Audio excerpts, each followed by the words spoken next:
Here's a cool fact. Mercedes sells over 15 models in India, but 1 in 3 Mercs sold in India is an E-Class. So you can guess the car maker's urgency to bring the updated model to our market. It's here with us a few months ahead of its intended launch. What's new on the facelifted E-Class is what we're going to talk of in this video.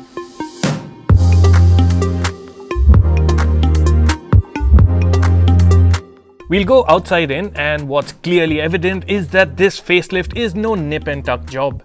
Mercedes has grafted in a trapezoidal grille, new headlights and slimmer and stretched out taillights to align styling with the very latest models. And the visual effect is impressive. The 5-meter plus E-Class looks regal as ever, but there's a hint of sportiness too now. There are even subtle power bulges on the bonnet. Top-spec E350D versions like our test car make an even stronger impression. Offered exclusively in a new AMG line trim, the E350D is identifiable by its bolder grille with studded embellishments, sportier bumpers and attractive 18-inch AMG rims. The changes inside are far subtler, not that there was much need for change to begin with. If there's one reason to buy the Mercedes-Benz E-Class, it has got to be its rear seat. Now this is a car that is huge on space, and the seat I'm on is the one you'd want to be on. Now as before, there is a long list of party tricks. So for one, you have powered adjust for the rear sunblind.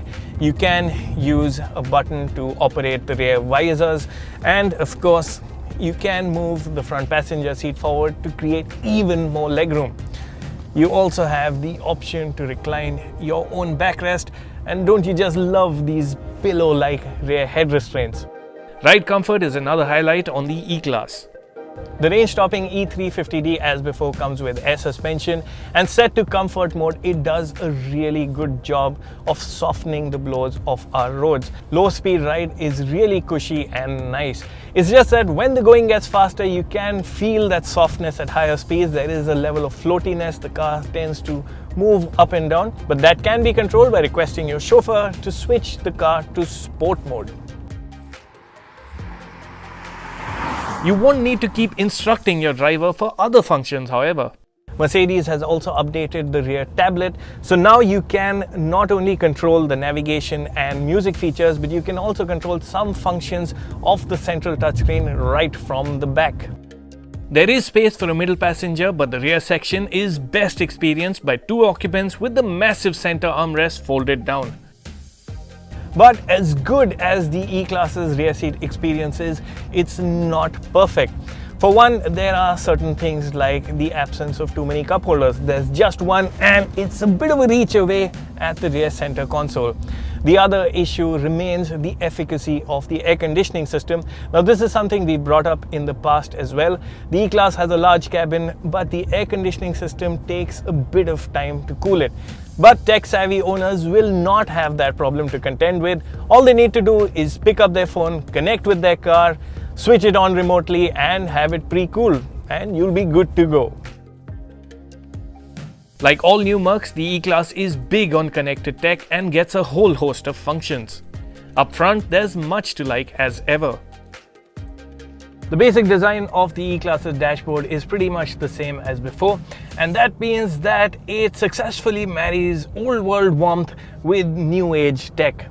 You get these nice large surfaces finished in unlacquered wood, and they are complemented by these large digital screens. Now these screens are high res and look properly up to date. The biggest change inside the E-Class's interior is this new steering wheel. It's got a cool 3-spoke design, and it's finished to a grade that wouldn't look out of place in an S-Class. Also new on the steering wheel are the redone touch controls. So the ones on the left let you control the central infotainment screen, while the ones on the right let you operate and toggle through the different themes for the digital instrument cluster. Touch responses at the steering wheel are good, but they're not great. Some of the functions do feel a bit fiddly. A bigger concern to me would be keeping this pristine cream steering wheel clean. The cream and blue interior theme is exclusive to the range-topping E350D AMG line. The blue finish for the top portion of the dash and door pads is distinctive, but might not be to everyone's taste, and possibly won't work well with all exterior color options either. Talking colors, as standard, the E-Class gets you a brilliantly done 64-color ambient lighting system. In general, the feature list is long, with LED headlamps, a responsive 12.3-inch touchscreen, configurable 12.3-inch digital dials, and a super Burmester sound system. Within the E-Class range, the E350D AMG line is the only one to get a crisp 360-degree camera and memory function for the front seats. A subtle pointer that this is a version intended for owners to take the wheel too.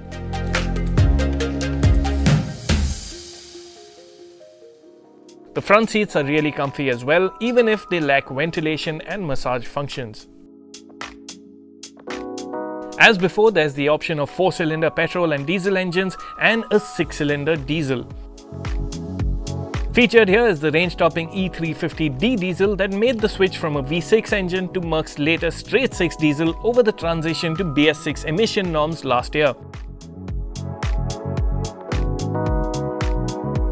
It's this engine's refinement that gets you first. It's very quiet at idle, and even on the go, the slightly grainy sound from the engine bay is unobtrusive. Power delivery is smooth, and the 9-speed automatic gearbox works fluidly in the background. But the E350D is not just about a hushed cabin and calming experience. With 286 horsepower and 600 Newton meters of torque, this 3-litre straight-six diesel has a lot of punch. Performance is expectedly brisk, and with a 6.1 second 0 to 100 kph time, you can, to borrow a phrase from social media, race into the weekend. Set the drivetrain to sport mode and you feel that the engine has even more to give. But doing so also makes the gearbox tend to feel a bit hurried. The E350D is no BMW 530D in its handling, but it is still really enjoyable to drive. The E-Class steers with grace, it changes direction smoothly, and honestly, you wouldn't really have it any other way. It is a 5-meter plus long limousine. There is a nice degree of precision to the steering wheel. You can point it into corners quite well, and you also have the option of adding a bit more weight to it with sport mode. So it's good that you can mix and match settings for the drivetrain, the steering, and the suspension using individual mode. To me, the best compromise would be the drivetrain set to comfort, the suspension set to sport, and the steering, depending on your mood, set to comfort or sport. Within city confines, you'll find the E-Class quite easy to drive, though tight U-turns are not its forte. Big speed breakers could also pose a problem on the air suspension equipped E350D. There is a tendency for the car to scrape its belly, but you always have the option to raise the suspension height, and that really does come handy. Also, the E-Class might not be the pick of your cars for airport runs. The boot houses a dedicated compartment for the space-saver spare tire, but as a compromise, luggage space itself is quite limited. What's also missing is powered operation for the boot lid. So that's that about the 2021 Mercedes-Benz E-Class facelift. Typical E-Class buyers who are buying one for the rear seat experience will be satisfied with the E200 or the E220D. This range-topping E350D that comes in at 80.9 lakh rupees ex-showroom is a big stretch, but the added outlay also gets you a properly strong engine and the enhanced comfort of air suspension. This is a car that's as enjoyable from behind the wheel as it is at the back seat. The new look is also impactful, and there's simply little to complain about the rest of the package either. The E-Class has long been the default choice for large luxury sedan buyers in India. With the latest updates, the proposition has gotten stronger still.